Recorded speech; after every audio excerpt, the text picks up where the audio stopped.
Hello, my name is Nathan, and you're listening to Daddy and the Dunce.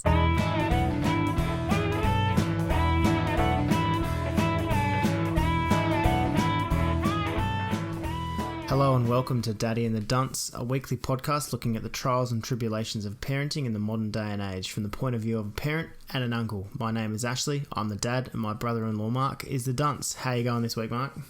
Yeah, I'm going really well, thanks, Ashley. I've had a really good, productive week. So how about yourself? Not too bad. I had to get up really early and do my training run today, and then the wife went up to town for a conference, so I had the boys all day, so I'm pretty tired right now.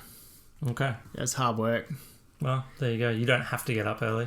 I slept in. I tried to say to my wife as well that I'm really tired, and she just kind of looked at me and said, well, now you know how I feel. And I said, but you don't get up early and run before, though. Didn't really go down very well. I don't have a wife, so I don't know. So, stories in the life of a single man this week? No stories this week. No stories? No. Is that no stories or no stories? No happy stories. No happy stories. Okay, so thanks to everyone for the response for the bonus episode that we had. I had quite a few people reaching out to me and talking about that one. That was obviously the congenital heart disease one where I talked about my story. That was really nice to get the feedback about that one. Early interruption in this week's show. I love you too, buddy. No, you can't come in and record. You're going to have to wait until you're in the car with Mummy to listen. Bye. Wow, that's a minute and a half. That's a new record. Yep, that's new. So, thanks to everyone that reached out about that. Obviously, get in touch with us about other stuff as well. So, it's time for Dad Tales.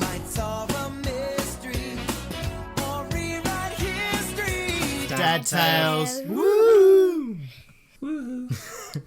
Okay, so the first... I don't really have to do that anymore because we do have a theme song, actually have which a theme. we'll be playing there now. Yeah, that's right. I'm just currently deciding whether I'll cut the woohoo before or after. Like in your head, if you'll cut my little woohoo. Yeah. Keep it in, I think it's good. I'm just wondering if I'll put it before the actual theme song or after it. No, I'll put it before because you don't want to get people down after they're all pumped up by the theme. But if I do it after, it makes you sound like a douche. Maybe, yeah. I'm not sure if I want to do that. I'm woohooing myself. Okay, so in the news this week... Should I start? Because I don't really have anything, so that might be best to go first. Well, you go then, if you don't have anything. I couldn't find anything this week, and I thought it was a poor week for dads in the news, and I even had to Google search dads, and the only thing that came up was maybe the biggest dunce in the world, Trump. But yeah, so that's all that came up for dad or father. What was the story about him that he... how did he make the news? I don't know. He's not in the news very much, so it was a bit surprising. The only thing I've seen from him this week is, something small, which is he wasn't convicted, which is only a minor thing. And his speech got ripped up by Pelosi. There you go. I don't know anything else apart from that. Nah. But there you go. You have some actual news. I did. I managed to find one. And where are we going this time? We're going to Abu Hagag in Sharqiya Governorate. That's not right, but continue. Egypt. Yep. An Egyptian father dubbed a super dad saved his daughter from almost certain death after she stepped into the path of a speeding train. The incident, which left onlookers stunned, took place after the pair disembarked from a train in the coastal city of Ismailia. Instead of leaving via the platform exit, however, the father and daughter walked across the tracks to take another train. As the father turned to get his luggage from the platform, he heard his daughter's screams. The young girl had wandered too close to an approaching train. With hardly any space between the speeding train and the platform, the man's only option was to hug his daughter close to protect her. I don't think that gives the full extent of what actually happened. No, you're going to have to check our social medias on this one to see it, because I can't believe I did not hear about this one on news.com or I don't watch the news at night, but I can't believe it's harrowing. It's crazy. They're literally huddled under the train, these speeding train going past, literally under the tracks, like it's like in a movie when people like jump under the tracks and That's like right. wait for the train to pass. It's like Tom Cruise. Like we're not. It might be Tom Cruise. Well, maybe like an Egyptian Tom Cruise. Yeah. Like we're not talking an Adelaide train which explodes. We're talking like basically the train is literally at the edge and there's no gap, and somehow he's like jumped on her down next to the track, and like as you can see the train going over, like every time it goes over it actually looks like he hits him. Yeah. And then as soon as the train finally gets past, you see about 15 guys jump down. Yeah, you'll definitely be going ooh the whole time you see it. Imagine if like one of those guys jumped down and tripped and fell on them and actually hurt them. I still think you'd take it. Isn't it ironic? But is this guy, I mean, Super Dad is sort of a little bit over because he was crossing the tracks like an absolute douche or dunce, you might say. Like, what were you doing with your daughter? Like, just go under the stairs, go under the platform. Have you never caught a train before? Yeah, that's so right. what's your take on it? Are you... Well, I'm just trying to... Oh, yeah, so they did walk across the tracks to take another train. Across the tracks. Like, in my head, like, I was thinking that he looked the other way and then, like, she just... When he wasn't looking, she just sort of walked away. Yeah. But, yeah, no. And they also said that he looked back. So he's illegally and stupidly crossing the tracks with his kid, and then he's like, doop-de-doop-de-doo. Oh, I'm not actually holding her hand or anything. Oh, no, she's right there, and now the train's coming. Yeah. He's a dunce. Yes. The article got it wrong. And then, like, he did a good job to cover his mistake. Absolutely. He did a good job in there. Yeah, he had to. Okay, we won't promote this in our Egyptian market, I think, then. No, well, just I'm sure some Egyptian people probably feel the same way as us, especially if you were there. All the dudes that were afterwards, you're sitting there going, I'm going to have to jump down in a minute and help these people out. They don't want to be doing that. No, that is true. That is true. Okay, well, questions from the fam this week. What, you got some questions from our listeners? I do have questions from listeners. Yeah. They're not viewers? Not viewers. I have a question that comes from Mark from Adelaide. Okay. So possibly a viewer, possibly me. And this is like... You've really fallen down on the research one. this week. I have a legitimate question from a listener. This is a legitimate question. I listened to this podcast. Okay. Well, for like 30 seconds, and then I'm like, oh, I sound horrible. So my question is, at what age do you start watching what you say and what you listen to around your kids? Like, and I will say this, like, I remember when Nathan was about 2 or 3, and I was playing with some blocks with somebody else and him, and I was like, hey, look at this. And I put 2 blocks together, the F block and the U block. And I was like, hey, look, F you. And then he just started saying, F you, F you, F you. And I was like, oh, my God, stop. Stop before you see your parents. And thankfully, I just said random letters for like 40 minutes until he stopped. But, like, when do you start, oh, we can't listen to this song because there's swearing in it. You know, I've got to watch what I say about him. Like, I can't swear. I think with my 10 years of teaching before I actually had kids, I've got a pretty good filter, and if there's a kid in the room, I tend to use a different part of my brain, really. And then I have like Facebook Messenger groups where basically every word I say is a swear word, as you saw last week when you were in here and the messages kept scrolling through on the screen. It wasn't good swear words. It was... I think the thing with Nathan, as you found out, is he's very receptive and he takes stuff in. Like at dinner, he was just having conversations with us about squared numbers, and he's 5. Yep. And he was literally listing the square numbers because in his head he could look at shapes on the ground and say, oh, look, 16, that's a squared number, because if you put 4 lots of 4, it makes a square, which is kind of scary. I think that's a humble brag just there. It is true. Flexing. He does like repeat words, and he does take in things quickly. Yeah. But would you say, like, do you, like, say you listen to a podcast that's got a lot of swearing on it, would you be like, oh, he's a bit older now? Or to some people, were you like, oh, I can't swear in front of him even when he's a baby because they might learn stuff like that? Nah, I didn't really hold back when he was a baby. Okay. It's kind of like, hopefully he doesn't have an eidetic memory because he might remember me saying some things. And it's not like you're saying it You're Not saying to other him or words at more him, often. it's just Yeah. around him. Okay. The other day, Anita was in the car with Nathan and they were listening to a podcast called NBA Drive. And it was really good. And they got to a point where they had an interview and the guy came on and F this and F that. And does that sound familiar at all, Mark? Possibly, yeah. And Yeah, then when we were some driving swearing. along today, can I listen to Unky Mark's podcast? Yeah. I'm like, yeah, the one with the I'm in? No, I don't want that one. So yeah, thanks for that. You're welcome. He's already You're welcome. like There are not some. wanting to listen to mine. Okay, so not worried until you get a little bit older and then just sort of... Yeah, I mean, by the time they start talking, actually, by the time they start to be in care of other people with you not around, being able to justify it straight away. Yeah. No, they said truck. Yeah. That's when you got to make sure you're not.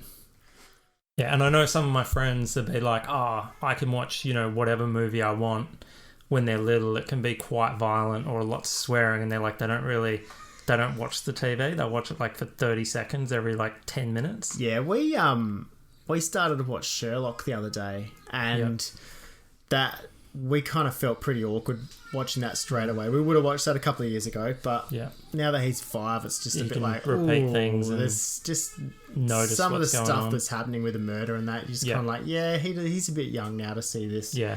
Okay. He's old enough to be young now. Yeah. Yeah, absolutely. Now, here's another one. What about, like, talking about... Because kids say things and they repeat things. What about talking about things that, your friend Tim just came around, then Tim leaves, and you're just like, geez, Tim's put on weight. Tim's a bit of a fatty now. Or, Tim was rude. What's with Tim's shirt? And then next time Tim comes back around, the kid's like... repeating that to him. Is that something you worry about at all? So I don't know if you know this, but my triathlon coach's name is Tim. Oh my god, I picked a name that I didn't think that... It's not about you, Tim. And he actually lost like 50 kilograms through triathlon. So Oh my god. it's probably not the... I was going to ask you before the show to pick a name out that like you don't know and I don't know, because I don't want somebody thinking... Are they talking about me? Yeah, so I don't think Tim would listen to this, but like, his podcast Think Fit was actually what got me fit myself. So can you start the question Does he with? still make that podcast? No, it only just stopped recently. Oh, okay. So no shout out for you, Tim. No shout out for Think Fit. What was the question?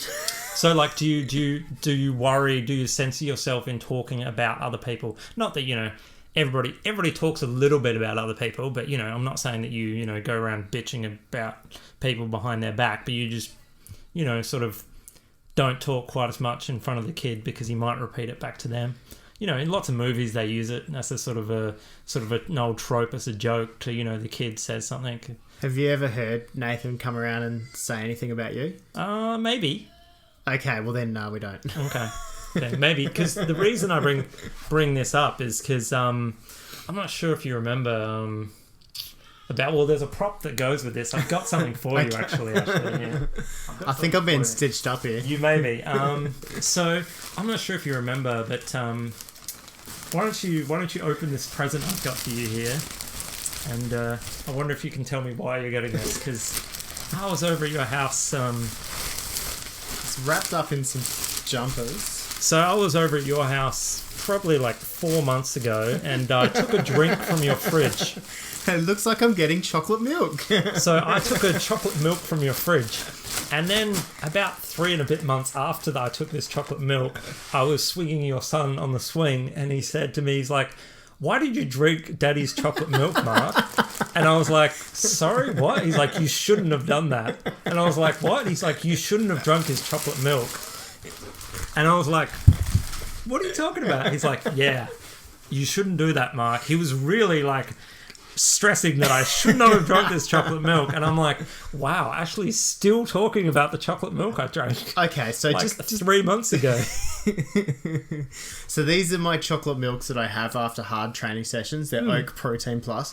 Okay, so just to put things in context for you today, we went out on our boys' trip, and part of it was Nathan was desperate to go swimming. Okay. So I'm like, oh yeah, we might go to the beach. We might go, whatever. And we went to the haircut, and we went for breakfast. Then we went to Bunnings, we washed the car, we went to the supermarket, and then we went home. Yep. Anita got home. Oh, so what'd you do today, Nathan? We got our haircut. Then we went to the beach, Mummy. What? You went to the beach? Yep, me, Mummy, me, Daddy, and Hamish. We went to the beach in front of our house and we went swimming all day. Did you get my point? A little bit. Don't trust what 5-year-olds tell you. Well, I still think you didn't pull this out of the air. I did come home and go, where's my chocolate milk? No, there were other chocolate milks in the fridge. That's right. There was 3 because I had 3 sessions that week. You do like to be organised. That's right. I just thought it was hilarious. 3 months later, I was like, man, how much is he talking about that chocolate milk? He might have been pissed as well because like they brought out this like mini kids version of Oak as well. And so like when I have one, he has one. So he probably went, hang on a second. If Daddy doesn't get one on this day, I don't get one. I don't know. I feel like it was pretty clear that it was something that I should not have done.